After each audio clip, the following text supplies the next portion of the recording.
নওগাঁয় নির্বাচনের সর্বশেষ পরিস্থিতি জানতে যুক্ত হব সহকর্মী সুমন আলীর সাথে।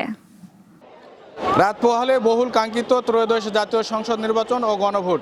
নওগাঁর যে 6টি সংসদীয় আসন রয়েছে এর মধ্যে কিন্তু সকাল থেকে 782টি কেন্দ্রে কিন্তু ভোটের যে সরঞ্জাম সেগুলো কিন্তু পাঠানো হচ্ছে।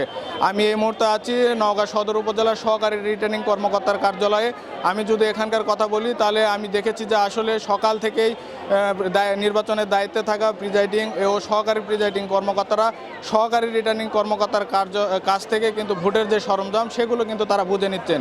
এরপরে কিন্তু বিভিন্ন যানবাহনগুলোতে করে কঠোর নিরাপত্তায় সেগুলো কেন্দ্রে কেন্দ্রে নিয়ে যাওয়া হচ্ছে।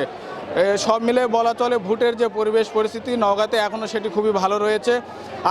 আমি প্রশাসনের সাথে কথা বলেছি, প্রশাসনের কর্মকর্তারা এরই মধ্যে কিন্তু এই নির্বাচন সুষ্ঠু এবং শান্তিপূর্ণভাবে সম্পন্ন করতে সকল ধরনের প্রস্তুতি সম্পন্ন করেছে। জোরদার করা হয়েছে কয়েক স্তরের নিরাপত্তা। আমরা দেখেছি যে আসলে যে সকল গুরুত্বপূর্ণ স্থানগুলো রয়েছে সেগুলোতে কিন্তু সেনাবাহিনী, পুলিশ, বিজিবি সদস্যরা কিন্তু সার্বক্ষণিক টহল দিচ্ছেন। আরেকটি তথ্য দিয়ে শেষ করব, সেটি হলো যে নওগাঁর যে 6টি সংসদীয় আসন রয়েছে এই 6টি সংসদীয় আসনে কিন্তু মোট জামাত, বিএনপি, স্বতন্ত্র সহ বিভিন্ন রাজনৈতিক দলের কিন্তু 32 জন প্রার্থী প্রতিদ্বন্দ্বিতা করছেন। এই 6টি আসনে কিন্তু নারী পুরুষ সহ ভোটার রয়েছেন প্রায় 23,29,592 জন।